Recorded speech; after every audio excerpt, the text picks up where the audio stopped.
출애굽기 10재앙, 출애굽기의 그 10재앙은 하나님께서 이 세상을 심판하시는 방식을 요약해서 보여주시는 것이다.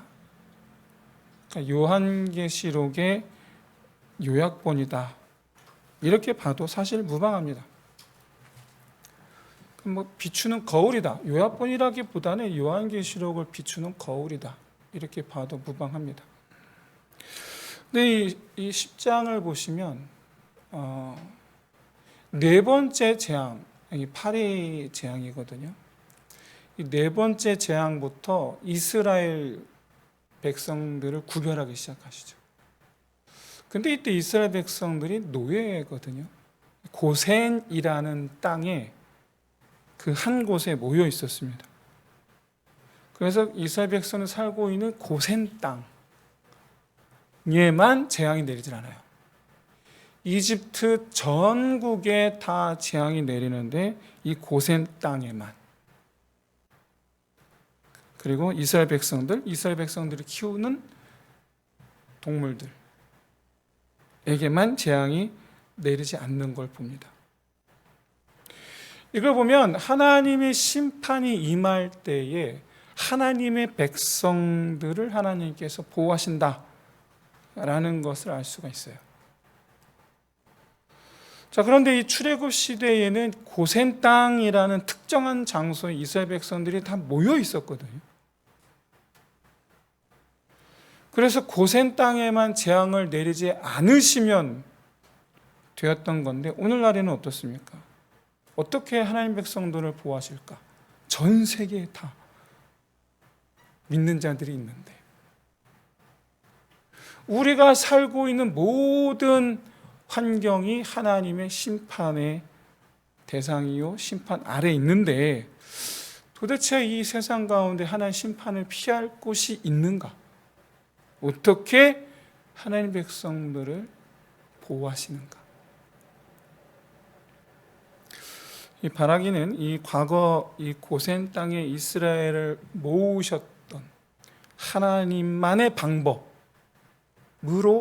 구원하셨던 것처럼 오늘날에도 하나님만의 방법으로 모든 믿는 자,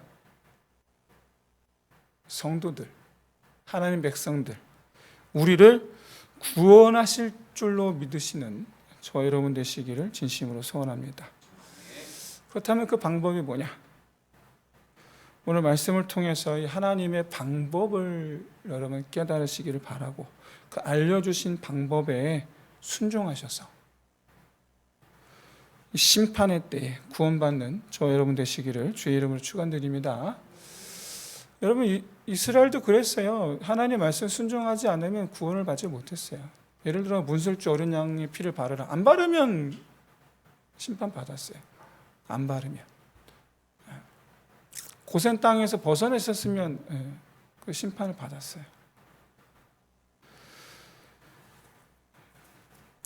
일단 어떻게 하는 방법이 뭐냐? 일단 결론부터 말씀드리면 하나님은 모든 성도들을 한 곳에 모을 영적 고센 땅을 준비하셨죠. 그게 바로 어린 양의 혼인잔치입니다. 이 잔치에 참여하는 모든 사람들은 심판을 벗어나 구원의 은혜를 누리게 될 줄로 믿습니다. 근데 중요한 건 이 어린 양 혼인잔치에 이제 들어가느냐 마느냐 이게 중요한 거죠. 이제 그러니까 누가 들어가느냐 이게 중요하다는 얘기예요. 7절 8절을 보니까 어린 양의 아내가 자신을 준비하였으므로 그에게 빛나고 깨끗한 옷을 입도록 허락하셨으니 세마포 옷은 성도들의 옳은 행실이로다 라고 이제 말씀하시죠. 그래서 옳은 행실이라는 것은 그냥 착한 행실을 말씀하는 게 아닙니다. 하나님의 뜻에 맞는 행실이죠.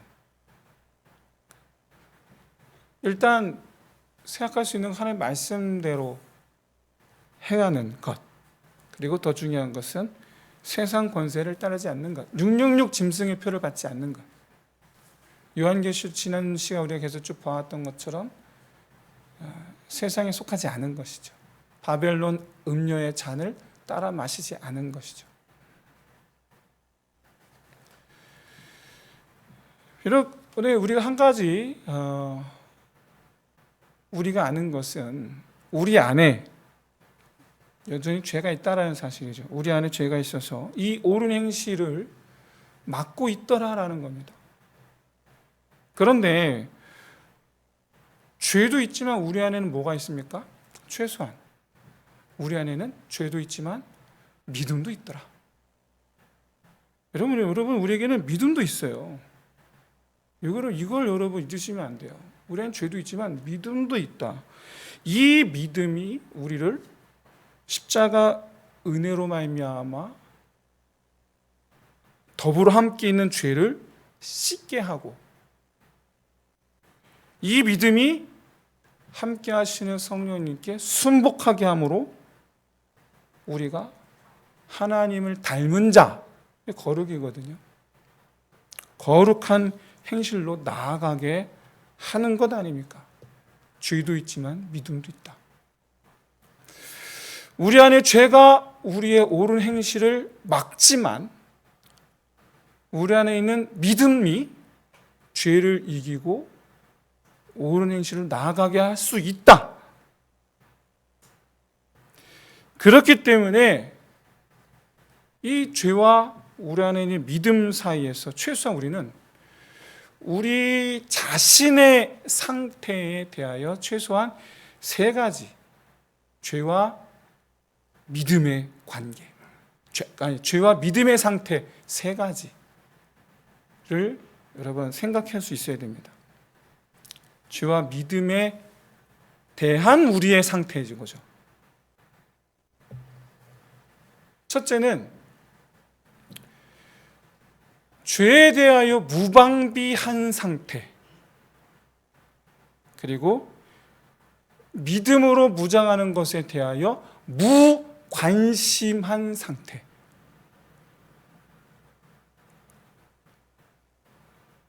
있을 수 있다라는 거예요. 이러면 사실은 보통 이제 불신자들이거든요. 불신자들의 모습이 보통은 이래요. 그러니까 세상이 전부인 줄 아는 사람들, 영적으로 무지한 사람들의 모습이 보통 이렇죠. 죄가 나를 사로잡고 있어. 아무 생각이 없죠. 믿음으로 무장해야 해. 아무 생각이 없어요. 근데 아이러니하게도 이 성도들 가운데에서 또 종종 이런 모습을 봅니다. 종종 봅니다. 그러니까 이제 설교를 통해서 이제 깨닫게 하는 거죠. 그러면 안 됩니다 하고 깨닫게 하는 거예요. 그러시면 안 됩니다, 여러분. 7절에서 말씀하는 어린 양과 혼인하기 위해 준비된 신부 쉬어야죠. 준비해야죠.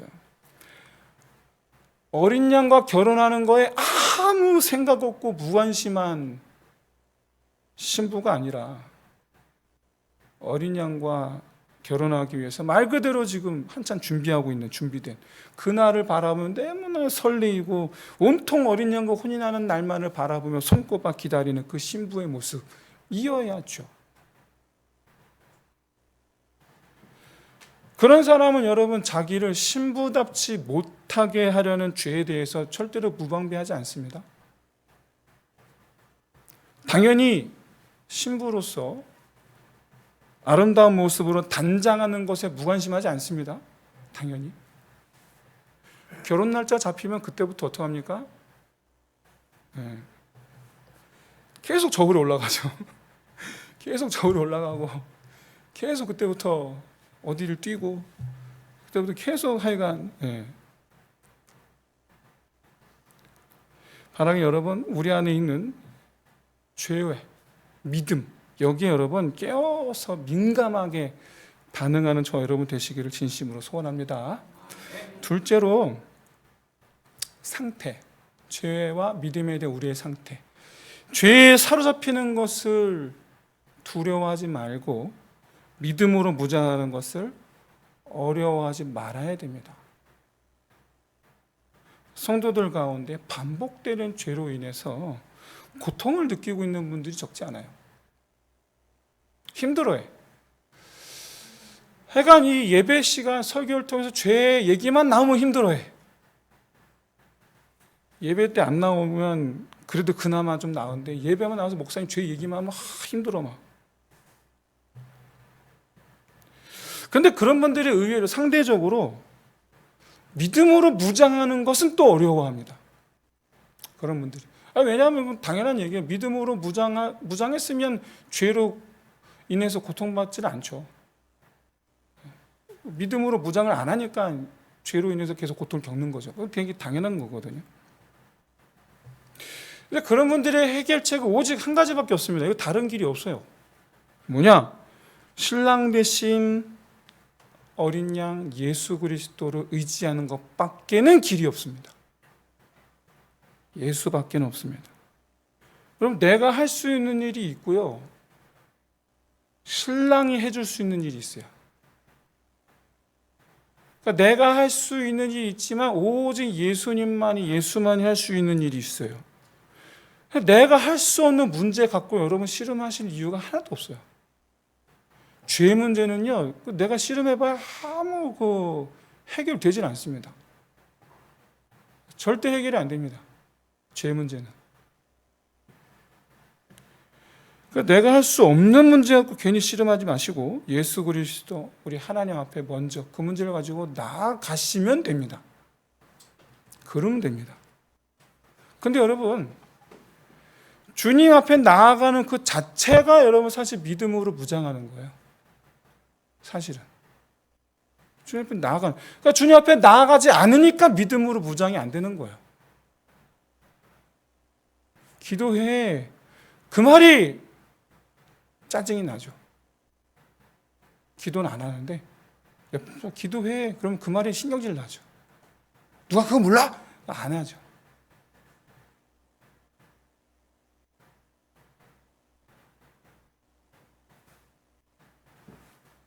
근데 믿음으로 무장하는 게 근데 사실 그렇게 어려운 일이 아니에요.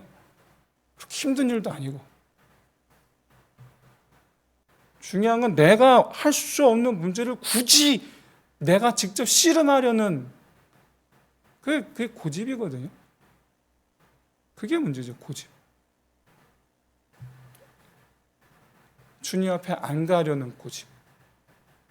그게 고집이에요. 만약에 내 아들이 그러고 있으면 우리 뭐라 그럴까요? 너 왜 그렇게 미련하게 구니? 그럴 거야 아마. 내 아들이 그러고 있으면. 지가 해결할 수 없는 문제 갖고서 계속 그러고 있으면 우리는 분명 그럴 거야. 너 왜 그렇게 어리석게 구니? 현명함이라는 게 별게 아닙니다. 그냥 아는 대로 하는 사람. 그게 현명한 거예요. 그게 제일 현명한 거예요. 아는 대로 행하는 사람. 제일 지혜로운 사람이고 제일 현명한 사람이에요. 아는 대로 하는 사람. 제가 이렇게 상담해서 성도들과 상담할 때 얘기하지 않습니까? 그러면 다 얘기합니다. 안답니다. 안 돼요. 그러면 제가 얘기하죠. 그러면 그렇게 하십시오. 근데 목사님이 모르는 게 있답니다. 모르긴 뭘 몰라. 모르긴 뭘 모르니까. 그냥 고집 피우는 거지. 사랑하는 성도 여러분, 현명한 분 되시면 지혜로우시길 바랍니다. 내 안에 고집 그냥 내려놓고 아는 대로 하십시오. 하십시오. 좀 아는 대로. 그게 지혜로운 사람이에요. 그래서 내가 할 수 없는 문제 여러분 갖고 씨름하지 말고 미련하게 신랑 되신 주님께 이끄심을 받으십시오. 이끄심을. 주님께서 이끌어 가시는 대로 끌려가면 됩니다.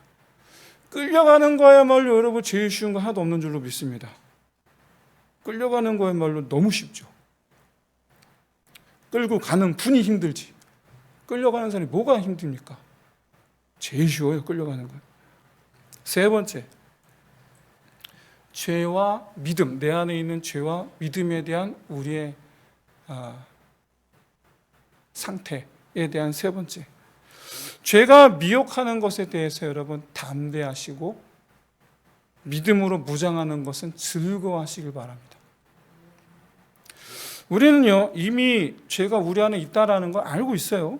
죄가 이렇게 도사리고 있는 걸 이렇게 독사같이 또래를 틀고 앉아서 이렇게 틈을 보고 있다라는 거 우리는 알고 있어요.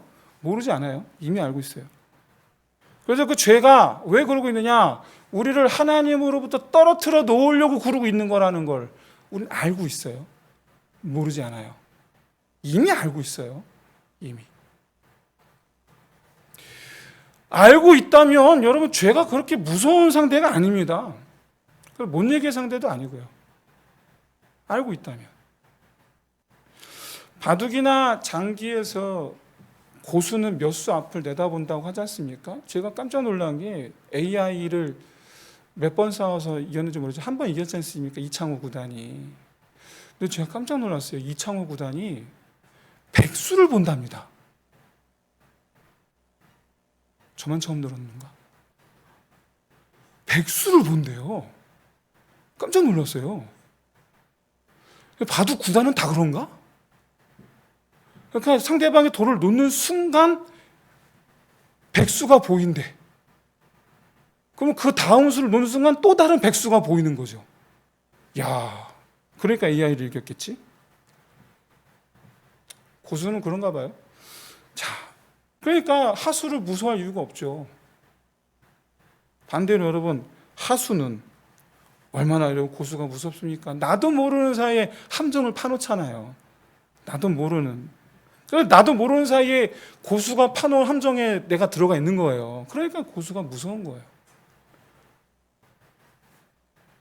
근데 고수가 하수는 전혀 무섭지 않아요. 오히려 여러분 하수가 내 앞에서 이렇게 미리 막 함정을 파기 위해서 작업을 시작하면 어떻습니까? 미리 알아요. 참. 아는 거예요. 근데 내가 만약에 여러분 7, 8살 아들하고 한번 바둑장기 한번 더 보십시오. 여러분 어떻습니까? 어떻게든 아빠 한번 이겨보려고 애를 쓰는 그 수가 빤히 보이잖아요. 얼마나 속으로 웃음이 나요. 얼마나. 아버지니까 일부러 져주죠. 그 져주는 아버지 마음을 애가 알까요? 일부러 져주는 거, 일부러 그 함정에 빠져주는 거예요. 그 함정에 빠져주는 것도 얼마나 힘든지 몰라. 근데 여러분, 죄의 수작질은 뻔히 아는데 그거 져줄 수는 없잖아요. 뻔히 아는데.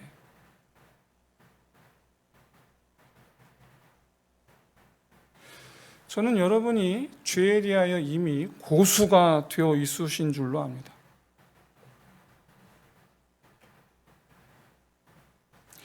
이미 죄가 나를 유혹하는 과정, 죄가 파놓은 함정 정도는 그 죄가 수작질을 하는 그 시작 단계에서부터 파악하고 있는 그 수준에 이르는 고수, 이신 줄로 압니다. 아니라고 생각하시면 손 들어보십시오. 그래서 나는 고수야, 다 그렇게 생각하시죠? 그렇죠? 그러면 죄가 행하는 나를 넘어뜨리려고 하는 죄의 수작질에 대해서 여러분 이제 비웃을 수 있으셔야 되지 않나요? 아들이라면 못 이긴 척 속아 넘어가 줘야 되는데 그걸 또 굳이 이기는 분들이 계시더라고. 굳이 아들이라면 속아 넘어가 줘야 되는데, 근데 죄에 대해서는요 못 이긴 척 넘어가 주면 안 되잖아요. 왜 자꾸 못 이긴 척 넘어가 주세요? 왜? 그 뻔히 알면서 왜 자꾸 못 이긴 척하고 툭 하고 넘어가 주시는 거예요? 왜? 그 죄가 수작질을 부리는 초장부터 그냥 밟아버려야지. 아예 수작질을 못하게 그냥 초장부터 밟아버려야지. 그리고 이제 그걸 즐거워하셔야죠. 그걸. 사랑하는 성도 여러분, 죄에 대하여 이겨 즐거워하는 자 되시기를 주의 이름으로 축원드립니다. 이렇게 죄와 믿음, 우리 안에 있는 죄와 믿음에 대한 태도. 첫 번째로 우리 안에 있는 죄와 믿음에 여러분 깨어 민감하게 반응하셔야 되고요. 두 번째로 내가 할 수 없는 그 문제 씨름하지 말고 신랑 되신 주님께 이끄심을 받는 거예요. 그게 믿음으로 무장하는 거예요. 그 세 번째, 죄가 수작질을 할 때 그 시작하는 단계에서부터 우리의 마음을 단단하게 하여 초장부터 여러분 밟아 이겼다 즐거워하는 사람의 행실. 그게 바로 여러분 하나님 보시기에 옳다 여기는 거룩한 행실이에요. 그게. 만약에 우리에게서 그 거룩한 행실을 찾아볼 수 없고 반대로 세상 사랑하는 마음 가득해 보인다면 그건 그냥 교회를 다닌 사람이지. 어린 양의 신부라고 할 수가 없죠. 그냥 교회 다닌 사람이에요. 그냥. 오직 신랑이신 예수만 의지함으로 죄로부터 승리하고 그 신랑 닮아가는 신부 되는 것. 그게 이 마지막 심판의 때에 어린 양 신부가 이 세상에서 살아가는 모습인 줄로 믿습니다. 그래서 그 심판 날에 그 혼인잔치 주인공 다 되시기를 주의 이름으로 축원드립니다. 그럼 이렇게 이 성도들이 어린 양과의 혼인잔치에 우리가 참여할 때 그런 신랑이신 우리 예수님 어떤 모습이실까? 마지막 심판 날에. 현재 11절을 보시면 백마 타고 오신다. 근데 공의로 심판하러 오시는 분이시다. 그리고 충신과 진실이시다. 이 말씀은 전쟁하러 오시는 분이라는 거예요. 싸우러 오시는 분이라는 거예요. 그런데 이기신 분이라는 거예요. 그리고 그 상대가 누구냐? 상대가 어떤 사람들이냐? 불의한 자들이라는 거예요. 상대가. 불의한 자들. 그럼 그 사람은 어떤 사람들이냐? 18절하고 20절에서 알려주고 있어요. 18절에서는 왕들이요, 장군들이요, 용사들이요, 병사들이요, 그리고 이제 자유민이나 종들이나 하여간 어린 양을 대적한 자들. 앞서 이제 짐승을 경배하고 어린 양을 대적한 이들을 가리키는 거죠. 그러니까 666 짐승표를 받은 이들이죠. 20절에서는 그 짐승이죠. 짐승과 거짓 선지자들 가리킵니다. 이게 바다에서 올라온 짐승, 땅에서 올라온 짐승을 가리키는 거예요. 그런데 13절을 보시면 예수님께서 또 입으신 옷이 백마를 타고 오셨는데 입은 옷은 피 뿌린 옷을 입으셨어요. 또 이 피가 누구의 피일까? 이 피는요 바로 이 왕들과 장군들과 용사들과 병사들과 대적자들과 짐승과 이 거짓 선지자들을 칼로 찔러 그들에게서 흘러나온 피입니다. 이 피는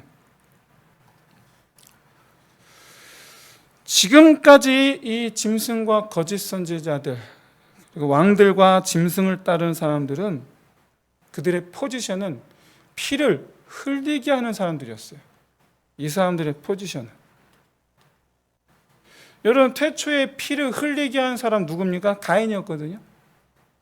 가인을 비롯해서 예수 그리스도를 십자가에 못 박아 예수님의 피를 흘리게 한 대제사장의 일파를 비롯해 현재에 이르기까지 수많은 순교자들의 피를 흘리게 한 생명을 빼앗은 하나님의 대적자들, 그게 다 짐승 따른 이들 아닙니까? 이들은 한결같이 피를 흘리게 하는 사람들이었는데 마지막 심판의 날에는 자기들의 피를 흘리는 거예요.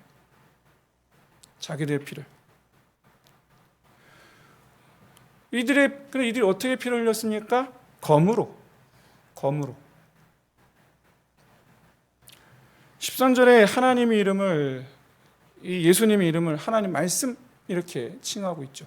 말씀. 그런데 15절에서는 그의 입에서 예리한 검이 나오리라 말씀하고 있어요. 입에서 나오는 검. 왜 이제 그 검을 심판하시는 거예요. 그러기에 이 말씀으로, 이 말씀의 검에 찔리고 베어 맞이한 결과, 무슨 뜻인가? 여러분, 이 불순종의 죄를 여러분 가볍게 생각하지 마십시오. 이 정도면 되겠지? 아니요. 그건 불순종이에요.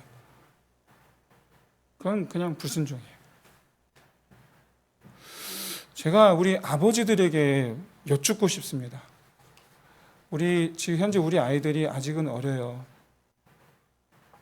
제가 우리 아버지들에게 여쭙고 싶습니다.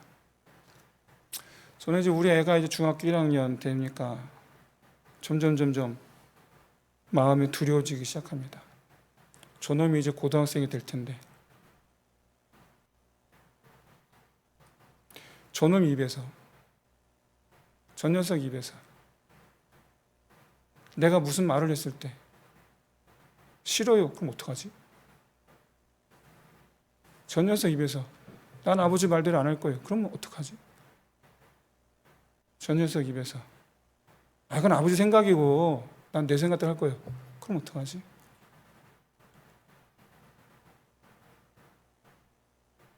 내 입에서 말씀의 검이 나와 저를 두드러 패버려야 되는 거야. 여러분 어떠실 것 같습니까? 제가 장담하는데 여러분들 가만 안 있을 거예요. 여러분들 정말 가만 안 있을 거예요. 가만 안 둘 거예요. 근데 그게요, 여러분의 아들들이 대학생만 되면 그냥 손에서 떠나요. 어떻게 안 돼? 그럼 이제 우리 자신을 봅시다. 아버지들이 여쭙겠습니다. 난 지금 우리 하나님께 뭐 하고 있나요? 그건 하나님 얘기고 난 내 생각대로 살래요. 우리 지금 이러고 있습니까?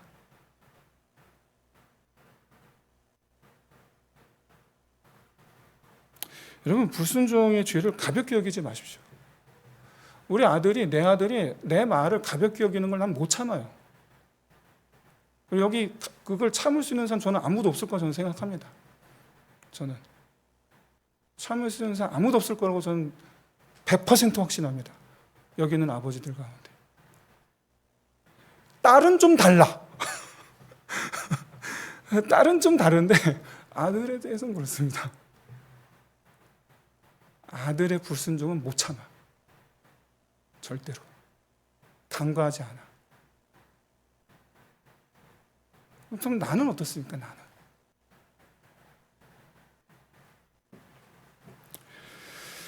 여러분, 이 불순종이라는 것이 모든 죄의 정점에 있는 거예요. 불순종이. 아버지 말대로 하기 싫어요. 이게 모든 죄의 정점이 있어요. 우리의 모든 죄된 행위가 다 이런 불순종의 죄의 단편들이에요. 사실상 모든 죄악의 원천이 불순종이에요.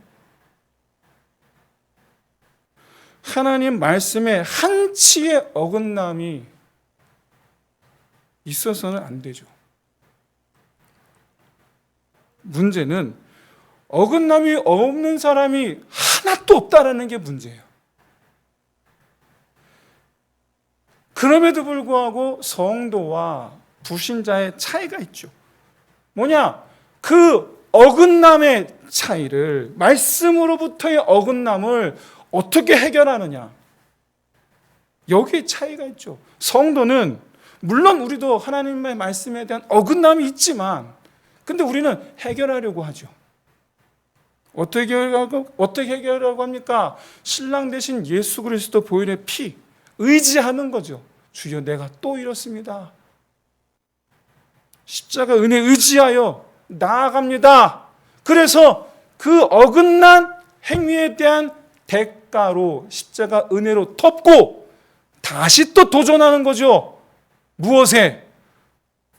말씀에 어긋나지 않기 위한 도전을 날마다 해 나가는 거죠. 우린 그걸 가리켜 뭐라고 그럽니까? 성화라고 합니다. 날마다 어긋나지 않기 위하여 도전하며 사는 것, 이룰 수는 없어요. 장담하지만 그건 맞습니다. 그러나 날마다 십자가로, 날마다 도전하며, 이게 성화거든요. 해결하면 나아가는 거예요. 하지만 여러분, 불신자는 말씀으로부터 내가 어긋났다라는 사실은 물론이요, 어긋남의 대가 하나도 신경 쓰지 않아요. 전혀 신경 쓰지 않아요. 뭐 어쩌라고. 그래, 당연히 하나님 말씀 신경 안 쓰죠. 말씀 신경 안 써요. 그건 그냥 저기 구석에 있는 저기 책에 써 있는 거고, 나는 그냥 나된 것으로. 이게 불신자의 삶이죠. 그 결과 어떻게 됩니까? 한 번도 신경 써본 적 없는 그 말씀에 베이고 찔리는 거예요. 평생 한 번 신경 써본 적 없는 그 말씀에 찔리는 거예요. 평생 한 번 신경 써본 적 없는 무시하며 살았던 그 말씀에 찔리고 베여서 쓰러지는 거예요. 어디에 쓰러집니까?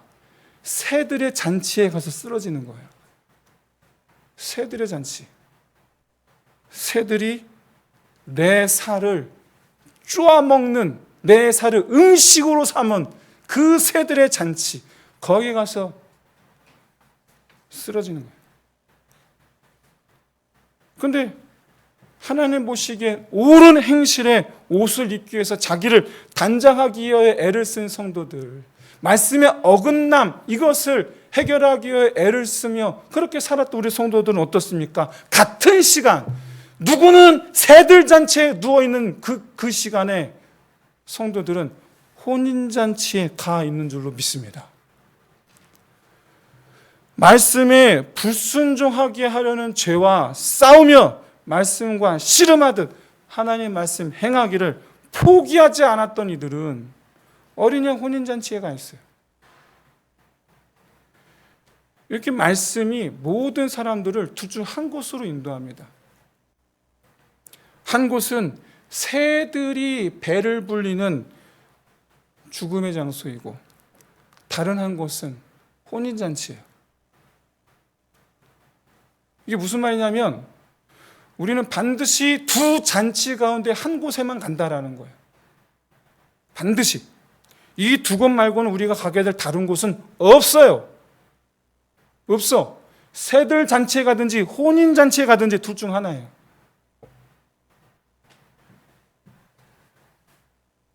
성도가 가야 할 곳, 혼인 잔치밖에 없는 줄로 믿습니다. 성도가 돼야죠. 교회 다니는 사람 말고 성도가 돼야죠. 어린 양이 혼인잔치에 못 들어가면 새들 잔치에 들어가는데, 여러분 이미 예수 십자가 은혜를 가진 바 된 우리가 어찌 여러분 새들 잔치에 갈 수가 있습니까?